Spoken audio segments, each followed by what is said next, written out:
হযরতে আজরাইল আলাইহিস সালাম একবার এসেছিলেন, ডাক দিয়ে বলে আল্লাহর বান্দা। 2 নম্বরে আপনি আল্লাহর নবী।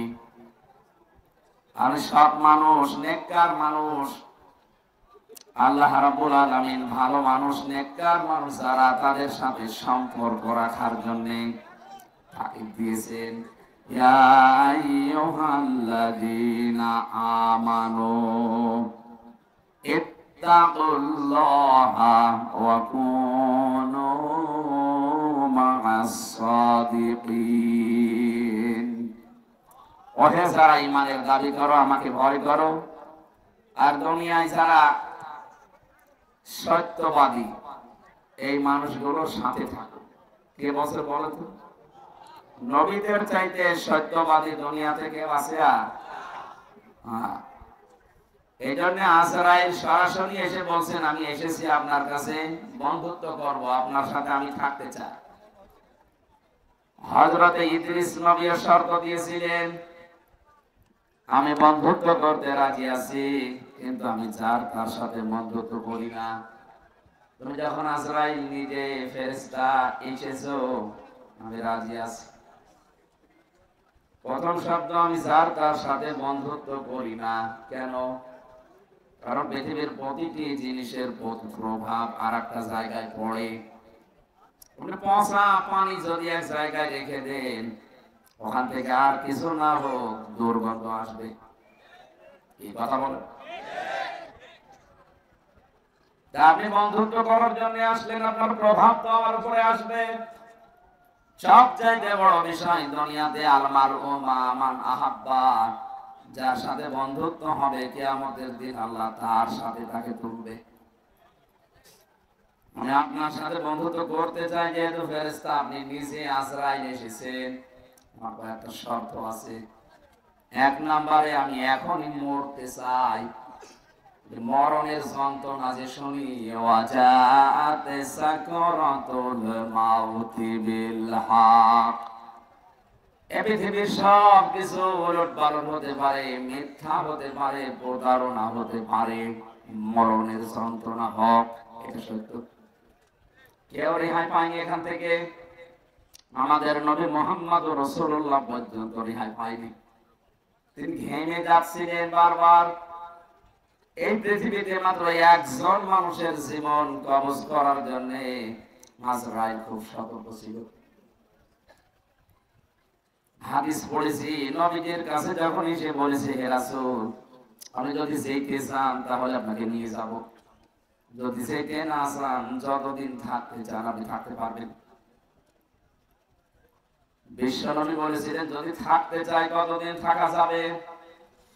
ফেরেশতা বলেছেন, আপনি যতদিন ইচ্ছা করবেন এই দুনিয়ায় থাকতে পারবেন। যখন মনে করবেন না আমি আর থাকতে চাই না, আমি নিজে এসে আপনাকে নিয়ে যাব।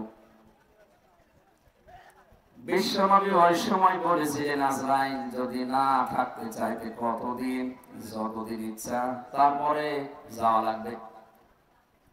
ইচ্ছা করেন যতদিন, কিয়ামত পর্যন্ত যদি বাঁচতে চান, আপনাকে আল্লাহ হায়াত বাড়িয়ে দেবে, আপনাকে মরা লাগবে। এইটা ফাইনাল, যে মরা লাগবে। কুল্লু নাফসিন যায়িকাতুল মাউত, যাকে আল্লাহ বানিয়েছে তাকে মরণ দেবে, শেষে। নবীজি বললেন, আজরাইল যাওয়ায় যখন লাগবে, দেরি করার দরকার নেই, আমারে নিয়ে চলো আমার সবচাইতে বড় বন্ধু আল্লাহ রাব্বুল আলামিনের কাছে। মানুষের হাতটা রেখেছিলেন। হযরতে আজরাইল ডাক দিয়ে বলে, হে রাসূল, আপনি কষ্ট পেয়েছেন? নবীজি বললেন, হাত সরাও। কেন? মনে হচ্ছে উহুদ পাহাড় আমার বুকের উপর রাখলে। ফেরেশতা বলে, হে রাসূল, আজ পর্যন্ত আমি যত জীবন কবজ করেছি, এত আসানে, এত আস্তে, এত আরামে কারো জান কবজ করিনি। আমি জানি আল্লাহর পরে আপনার স্থান, এটা শুধু আমি হাতটা রেখেছিলাম। নবীজি বলেন, আজরাইল, এইটা যদি তোমার হাত রাখা হয়, তো তোমার শাস্তি কোনটা? এখন শুরু করিনি।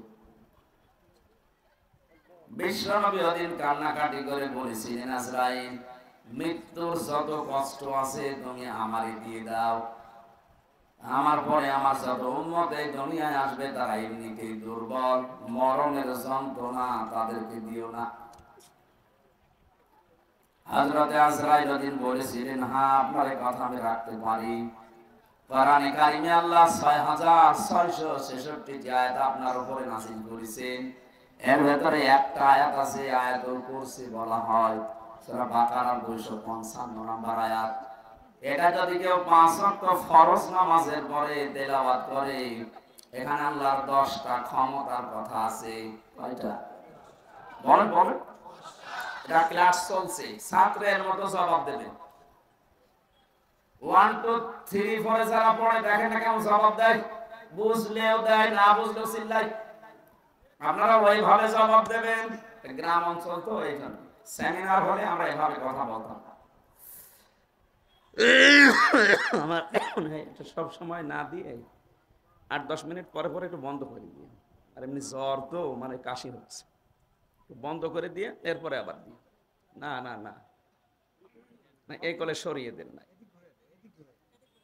এই অত না একেবারে যে রওশনের সাথের মতো মরে যাবো তো, আরেকটু আরেকটু ঠিক আছে।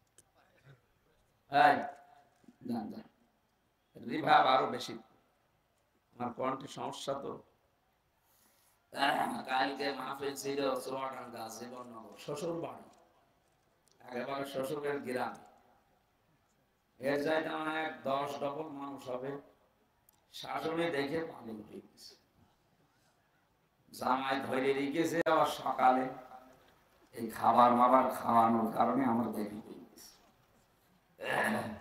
এই যে জানি শরীর আর কভার করছে, জেলখানা যে কি খাওয়াইলো, পালিয়েও গেল, আমার খাওয়িয়েও গেল। তো পালিয়েই যাবে, আর 3 বছর আগে যেতে পারিনি, আমার জেল খাটা লাগে না। কি খাওয়িয়েছে জেলখানায় আল্লাহ জানে। আমি এত চেষ্টা করছি স্বাভাবিক হওয়ার জন্য, কিন্তু না, শরীর পড়ে যাচ্ছে। আমার মনে হয় কিছু খাওয়িয়েছে। ওরা যারে বিদায় করে দিতে চায় তারে আস্তে আস্তে সলো পয়জন এগুলো দিয়ে দিয়ে মেরে ফেলে। কোরআনের পাখি দেলাওয়ার হোসাইন সাইদি রহমতুল্লাহ আলাইহি, ওনারে সারা জীবন বিভিন্ন রকমের উল্টাপাল্টা জিনিস, সারা জীবন দেখতো জেলের ভেতরে দুর্বল, শক্ত মানুষ দুর্বল করে ফেলেছি। এরপরে ওনার ডায়াবেটিস, শেষে দেখলেন না ইঞ্জেকশন দিয়ে মেরে ফেললেন। অনেকে বলে না উনি মরে গেছে, কে মরে গেছে? 10 মিনিট ওনার সাথে আমি ছিলাম, এমনি এমনি মরে না। হ্যাঁ, যদিও সারা জীবনে তার দোয়া ছিল, আল্লাহুম্মা ইন্নী আসআলুকা শাহাদাতান ফি সাবিলিক, হে আল্লাহ তুমি যাই করো আমাকে শাহাদাতের মরণ দিও। এই কারণে জালেমদের হাতে আল্লাহ তাকে শাহাদাতের মরণ দিয়েছে। আর যাকে তাকে আল্লাহ শহীদের মরণ দেয় না, কারণ এটা অনেক দামি জিনিস। শহীদ এই শব্দটা শুনতে ছোট, কিন্তু এত দামি এটা। যারা শহীদ হয় তারা মরে না। আলা তাহসাবান্নাল্লাযীনা কুতিলু ফি সাবিলিল্লাহি আমওয়াতা বাল আহইয়াউন ইনদা রাব্বিহিম ইরযাকুন, সূরা আলে ইমরান 169 নম্বর। আল্লাহ তাআলা বলেন, হে নবী, যে মানুষগুলো শহীদ হয় এদেরকে আপনি বলবেন না যে মরে গেছে, এমনকি ধারণাও করবেন না। এক জায়গায় আছে ওয়ালা তাকুলু লিমা ইয়ুকতালু, আর এক জায়গায় আছে ওয়ালা তাহসাবান্নাল্লাযীনা কুতিলু। মুখ দিয়ে তো বলবেনও না, অন্তরে ধারণাও করবেন না যে যারা শহীদ হয়েছে এরা মরে গেছে। না, মরে গেছে তো ওই মানুষটা, যে মানুষটা জুলুম অত্যাচার নির্যাতনের মাস্টার মাইন্ড ছিল, এরা মরে যায়। কিন্তু শাহাদাতের মরণ পেলে মানুষ মরে না, এরা জীবিত থাকে এবং আল্লাহ নিজে তাদেরকে কুদরতের হাতে খাবার খাওয়ায়। সুবহানাল্লাহ। উনি যদি সত্যিই মারা যেতেন, এই যে আমার পাশে যারা মুরব্বী বসে আছে, এই মানুষগুলোর ঈমান অবশ্যই আছে। কিছু না থাকা আল্লাহ একজন আসে, বিশ্বাস নেই। এখন যদি এই বিশ্বাসের উপরে মরে যায়, কবরে থাকবে, ঘুমিয়ে থাকবে, এতটুকু শেষ। এই কথা বলেন মানে, হ্যাঁ, এরপরে 5-7 মিনিট পর প্রশ্ন করবো। যদি বলতে না পারেন এই জায়গায় এসে কানের নিচে দেবে একটা, আপনি মারা করবেন এসেছেন। উনি যদি অবস্থায় ঈমান নিয়ে মারা যেতে পারে, কবরে শুয়ে থাকবে, মান বাআসনা মিন মারকাদিনা হাযা মা ওয়া'দার রহমান ওয়া সাদাকাল মুরসালুন। কিয়ামতে যেদিন সিংহায় ফুৎকার দেওয়া হবে, ফাইদা নুফিখা ফিস-সূর, ওই ফুৎকারের সঙ্গে সঙ্গে উনি চোখ মুখ ডলতে ডলতে উঠবে আর ধমক দেবে, আমারে জাগালেন কেন? আমি তো ঘুমিয়েছিলাম। মনে হচ্ছে কেবল 8-10 মিনিট আগে ঘুমিয়েছে, অথচ কোটি কোটি বছর জীবন থেকে আল্লাহ পার করে দিয়েছেন। ঘোষণা দেওয়া হবে, এইটাই সেই রহমানের ওয়াদার দিন, কিয়ামত কায়েম হয়ে গেছে, ওঠো। আপনি একটু সামনে দৃশ্যটা নিয়ে আসেন তো নিজের জীবনে, যে এরকম একটা সময় আমাদের সবার সামনে আসবে, কিয়ামতের ওই কঠিন ময়দান যেদিন কায়েম হয়ে যাবে, একটা ফুৎকারে আপনি উঠবেন, চোখ ডলতে ডলতে উঠে দেখবেন যে সবাই দৌড়াচ্ছে ময়দানে, হাসরের ময়দানের দিকে। ফাইদা নুফিখা ফিস-সূরি ফালা আনসাবা বাইনাহুম ইয়াওমাইযিন ওয়ালা ইয়াতাসাআলুন। যেদিন ফুৎকারটা দেওয়া হবে, ওই দিনের পর থেকে আল্লাহ পাক কিয়ামত যখন বিচার শুরু করবেন, তখন পর্যন্ত কোনো সম্পর্ক আর থাকবে না। যত রকমের সম্পর্ক দুনিয়া আপনার ছিল, রক্তের বলেন, আত্মীয়তা বলেন, দলীয় বলেন, পৃথিবীর বিভিন্ন সম্পর্ক আমাদের সাথে আছে, এমনকি প্রেমিক প্রেমিকার সম্পর্ক থাকবে না। অনেকে দেখে মাথায় হাত দিয়ে বলে, আল্লাহর কসম করে বলো যে আমার ভুলে যাবা না। কিসের ভুলে যাবা না?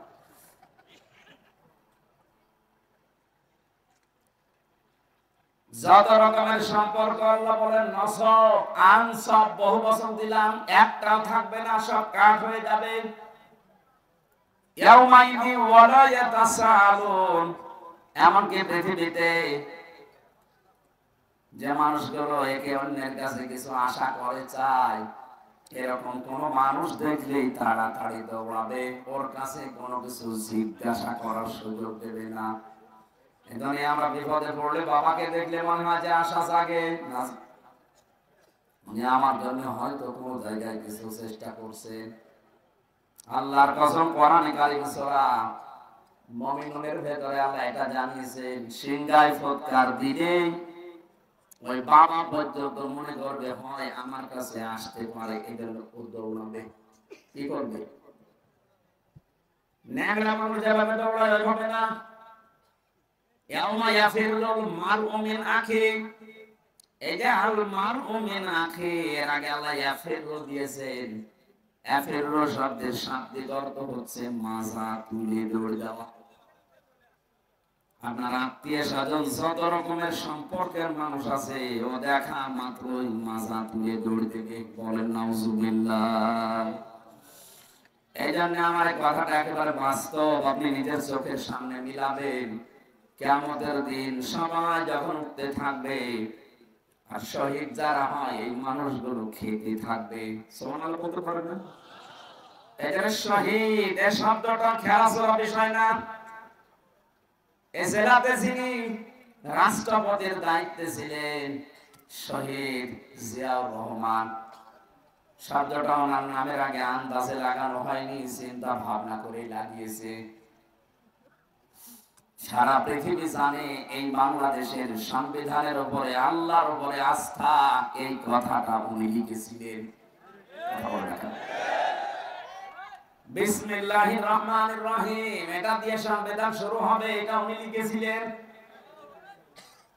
ওনার জীবনের ভুল ত্রুটি হয়তো আছে মানুষ হিসাবে, আল্লাহ যদি বিচার করে যে আল্লাহর উপরে আস্থা, এই দিকে তাকিয়েও আমার মনে হয় আল্লাহ ওনারে মাফ করে দেবে। ওনারা মাফ করে দিলে আমাদের বিশাল ক্ষতি হয়ে যাবে। বলেন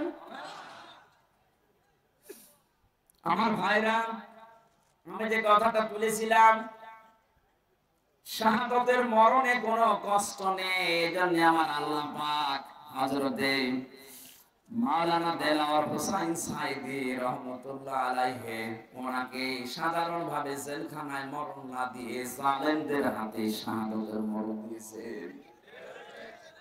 কারণ এই মরণে আল্লাহ কোনো কষ্ট রাখেন। অথচ মুহাম্মদ রাসূলুল্লাহ বলতেছে আজরাইল হাত সরাও। তাহলে যে আয়াতুল কুরসি পড়ার কথা তিনি বললেন, এটা নিজে জান কবজ করবেন, তিনি জানাচ্ছেন হে নবী আমি যেহেতু সবার জান কবজ করব, আমি আপনাকে গোপন সংবাদটা জানালাম।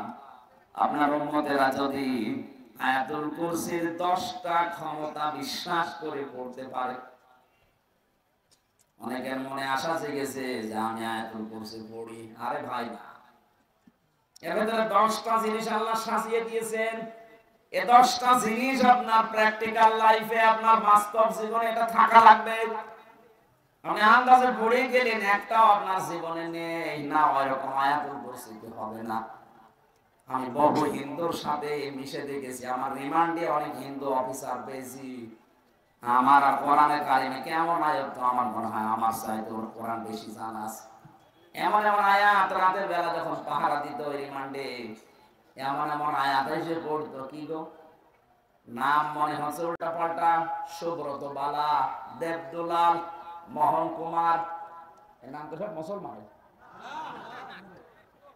এরা পাহারা দিত কিন্তু আয়াত পড়তো কোরআন শরীফের। ইয়া আইয়ুহাল্লাযীনা আমানু ইন্না মিন আজওয়াজিকুম ওয়া আওলাদিকুম আদুওয়াল লাকুম ফাহদারুহুম। কিভাবে পড়েন কোরআন শরীফ? আমাদের আয়াত আছে, যে যে বিষয়ের আয়াতগুলো আছে 8টা 10টা 15 20টা করে আয়াত মুখস্থ করে রিমান্ডে আমারে প্রশ্ন করতাম আমার এই ওয়াজ নিয়ে, যে আপনি এই ওয়াজ করেছেন এই আয়াতের সাথে, হ্যাঁ আপনি কেন এই জায়গায় কথা ঢোকালেন?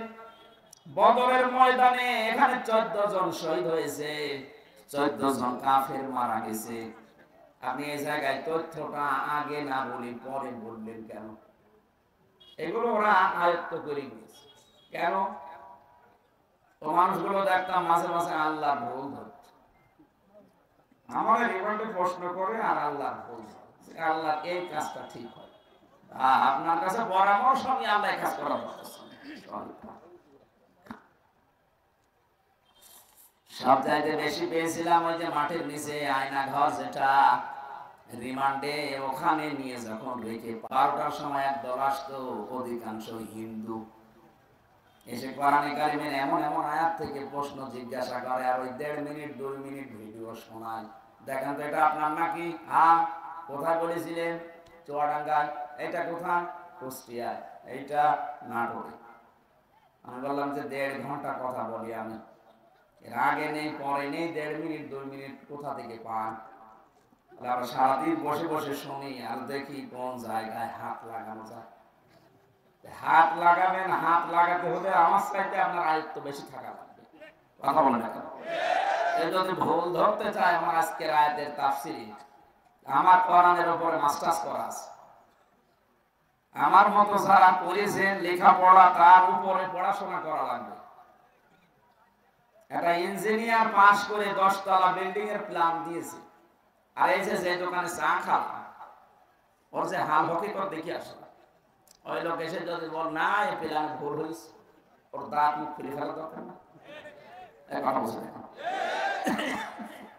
এই লোকটা অনার্স মাস্টার্স করেছে এই বিষয়ের উপরে, এতদিন লেখাপড়া করছে, 16 বছর পড়া লাগে, 16 থেকে 18 বছর।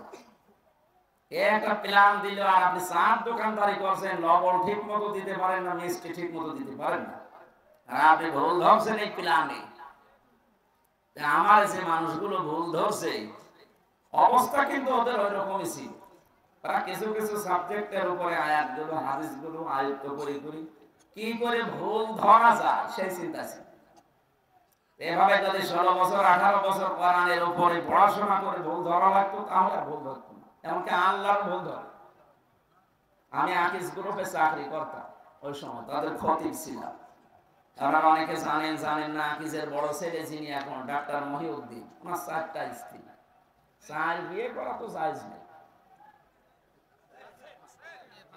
দেখেছেন, একটা জায়েজ জিনিস হালাল, এটা নিয়ে কত সমস্যা, কেউ ভয়ে কথা বলছে না। আরে আশ্চর্য রে, আল্লাহ তাআলা কোরআনে কারিমে বিয়ের কথা শুরু করেছেন 2 বউ দিয়ে, ফানকিহু নিকাহ করো, বিবাহ করো। কয়টা? মাসনা দুইটা, সুলাসা তিনটা, রুবা চারটা। আল্লাহ কি এক দিয়ে শুরু করেছেন না দুই দিয়ে? তাহলে বউ দুইটা থাকলে ভালো। যদিও আমাদের এই দেশের সামাজিক পারিবারিক যে অবস্থা, এটা এই দেশের মানুষ মেনে নেয় না। আমি বিশ্বের বহু মুসলিম দেশে ঘুরেছি, ওই সমস্ত দেশে শরীর চলে না তিন চারটে বউ। হ্যাঁ, আমি যে ড্রাইভার নিয়ে যেতাম মদিনায়, ও আমার চাইতে চিকন, ঠেলা দিলে পড়ে যাবে, অথচ চারটে বউ গাড়ি চালায়। গাড়ি চালিয়ে আমরা চার বউ, আর আমি আপনাকে ভাড়া করছি আমার এক বউ। আপনাদের দেশে ওনার ভাষা দিয়ে আমার বলছিল, আপনার দেশে ওই চলে, আমাদের এই দেশে এরকম। তা আমি ওনারে যে জিজ্ঞাসা করলাম যে ভাই আপনি একটা হিন্দু মানুষ, আপনি ভুল ধরলেন আমার স্যারের জন্য চার বিয়ে করেছি। উনি আমার লজিক দিচ্ছে যে একটা পুরুষ মানুষ যদি চারটা বিয়ে করতে পারে, একটা মহিলা কেন চার বিয়ে করতে পারবে?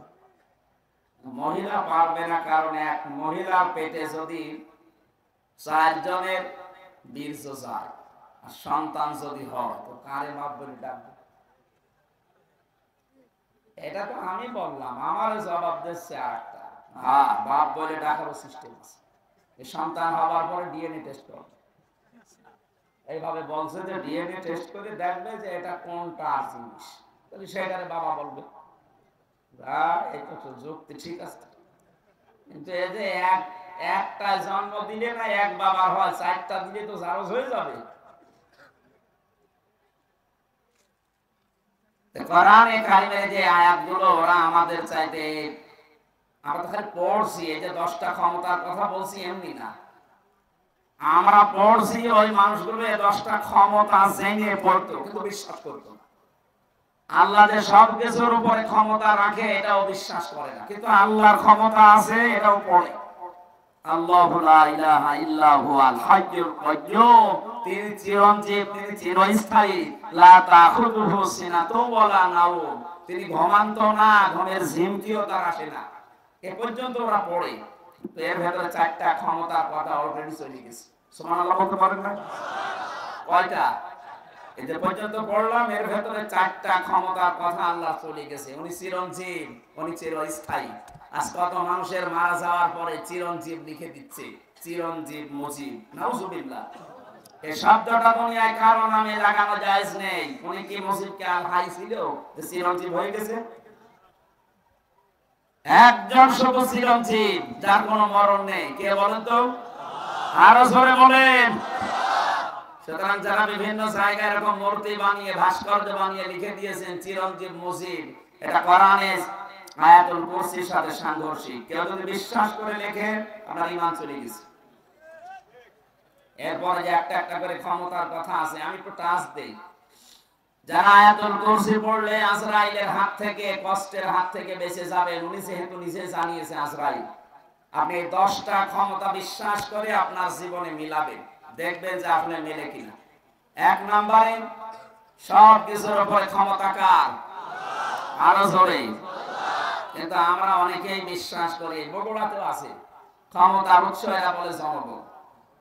না, এটা আয়াতুল কুরসির সাথে যায় না।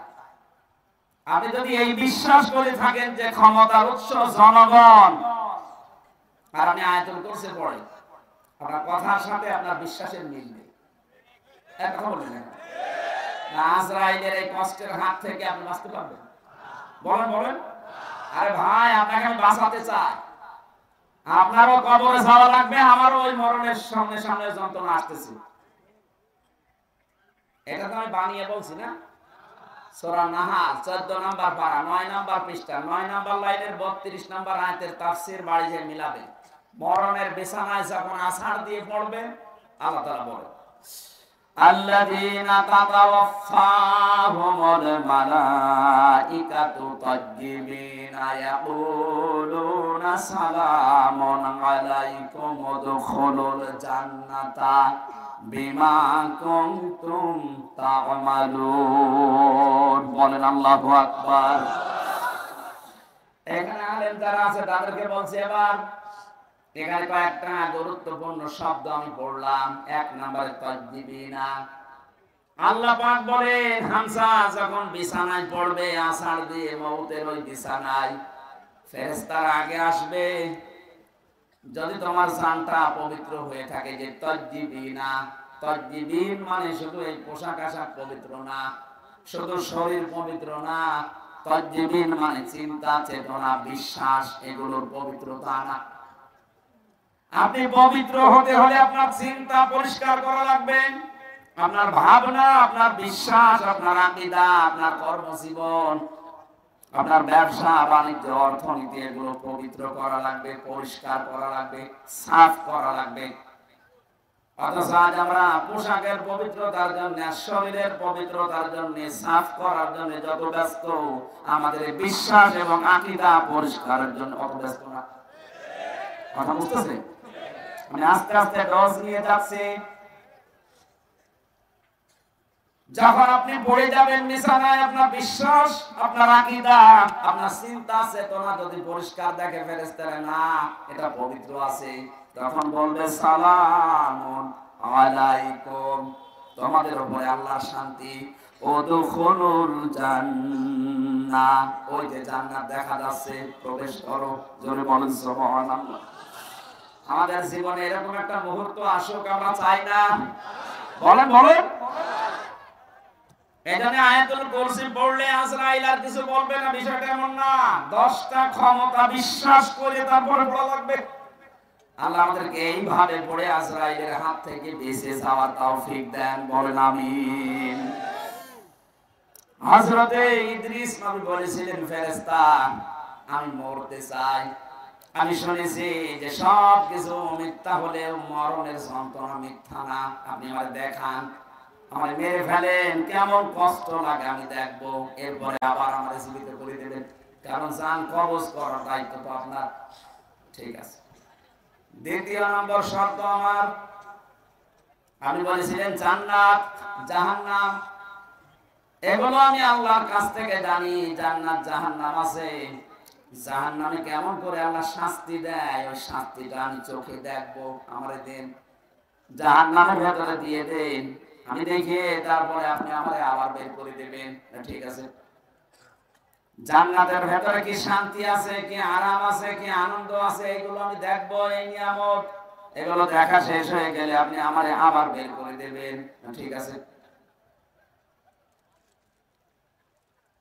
মরণের যন্ত্রণার এই কথা বলার পর ফেরেশতা আজরাইল আল্লাহকে বলেছিলেন, রব্বুল আলামিন গিয়েছিলাম তো ভালো জায়গায় নবী মনে করে, কিন্তু এই লোকটা তো ভেজাল, ও মরতে চায়। আল্লাহ পাক বলেন, আমার বান্দা যখন আকাঙ্ক্ষা করেছে, ঠিক আছে কাজ করো। মেরে ফেললেন, আবার জীবিত করে দিলেন।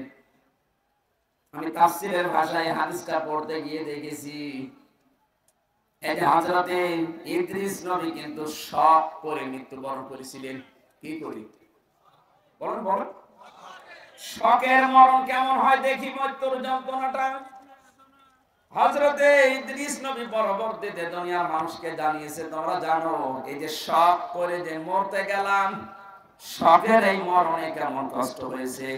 জীবিত ছাগলকে জিন্দা অবস্থায় চামড়া খুলে লবণ দিলে যেরকম লাগে, আমার ওইরকম লাগছিল। ও বগুড়াবাসী, শকের মরণে যদি এই হয়, আমরা যারা মরতে রাজি না তাদের কিছু হবে না। তারপরও তো তিনি একজন নবী। ঠিক আছে, আপনি আমার নিয়ে চলেন জাহান্নামে। জাহান্নাম আমি দেখতে চাই কেমন করে আল্লাহ শাস্তি দিচ্ছে। দেখালেন জাহান্নাম দৌড় দৌড় করে আবার বের করে নিয়ে আসলেন, নিয়ে যান আমার জান্নাতে। জান্নাতের ভেতরে প্রবেশ করিয়ে সব দেখাচ্ছে, সব শেষ হয়ে গেছে। বলছে কি এবার চলেন। হযরত ইদ্রিস নবী ডাক দিয়ে বলে, আল্লাহ ফেরেশতা চলে যাও, আমি যাব না। কেন? কারণ আমি আল্লাহর বাণী এটা জানি, খালিদিনা ফিহা লা ইয়াবগুনা আনহা হিওয়ালা। কোন মানুষ যদি জান্নাতে একবার যেতে পারে, আল্লাহ কোনদিন তাকে বের করে দেবে না, আর সে বের হতেও চাইবে না। আল্লাহ যখন বলেছে যে বের করে দেবে না, আমি তো চাই না বের হতে, তুমি ডিস্টার্ব করো কেন, চলে যাও। আজরাইল আলাইহিস সালাম বলছে, আল্লাহ তোমার নবী ইদ্রিস তো খুব চালাক। আল্লাহ বলেন, ফিরে আসো, আমার নবী ইদ্রিসের কপালে আমি এইটাই লিখেছিলাম। বলেন সুবহানাল্লাহ।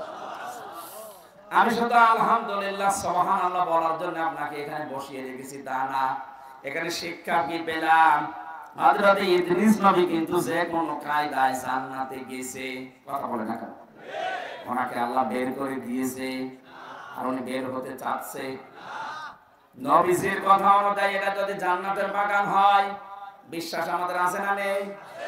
তাহলে এখান থেকে আমার আল্লাহ আপনাকে বের করে দিচ্ছে, আপনি বের হয়ে যাবেন। এখন যেটা চলে যাবে মনে হবে ও জান্নাত ভালো লাগছে না, এবার জান চলে যান, ওই চলে যাচ্ছে না, জান্নাত তাদের না, আপনি জাহান্নামে যাবেন, জান্নাত ভালো লাগছে না, চলে যান। যারা এই ময়দানে এসে সত্যি জান্নাত মনে করে আমরা বসে আছি, যদিও জান্নাতের ভেতরে এরকম পচা লাইট থাকবে না, এরকম লাইট থাকবে, কয়েকটা সামিয়ানা দিয়ে ঘিরে দেবে নাকি? হাদিস হচ্ছে যাকে সর্বনিম্ন জান্নাত দেওয়া হবে তামাম দুনিয়ার 10 দুনিয়ার সমান। আর যারা জমি জায়গা হয় না, খালি মানুষের আত্মসাৎ করে, তাদের কত জমি লাগবে, এরকম দুনিয়া 10টা বানিয়ে দেবে। জোরে বলেন আল্লাহু আকবার। এই জন্য আল্লাহ রাসূলের প্রতি যাদের বিশ্বাস আছে, এই দুনিয়া তাদের কাছে তুচ্ছ মনে হয়। আমরা হয়তো ওই পর্যায়ে পৌঁছাতে পারিনি, তাই যার হালকা পাতলাও পৌঁছিয়ে গেছে, শুধু বাংলাদেশ না তামাম দুনিয়াও তার কাছে মশার ঠ্যাঙের মতো মনে হয়। কারণ তামাম দুনিয়া না, এরকম 10টা দুনিয়া আল্লাহ তার ঈমানের কারণে তাকে জান্নাতে দান করবেন। আল্লাহ যেন আমাদের এরকম একটা পরিবেশ দেন, বলেন আমিন। দরুদ আর সালাম পাঠ করার মাধ্যমে আমরা কোরআনে কারীমের একটা আয়াত পড়েছি, সূরা নিসা। কোন সূরা? আজকের আলোচনার বিষয় হচ্ছে অধিকার। এই জিনিস থেকে আমরা প্রায় 53 বছরই কম বেশি বঞ্চিত আছি। অধিকার থেকে আমরা বঞ্চিত না?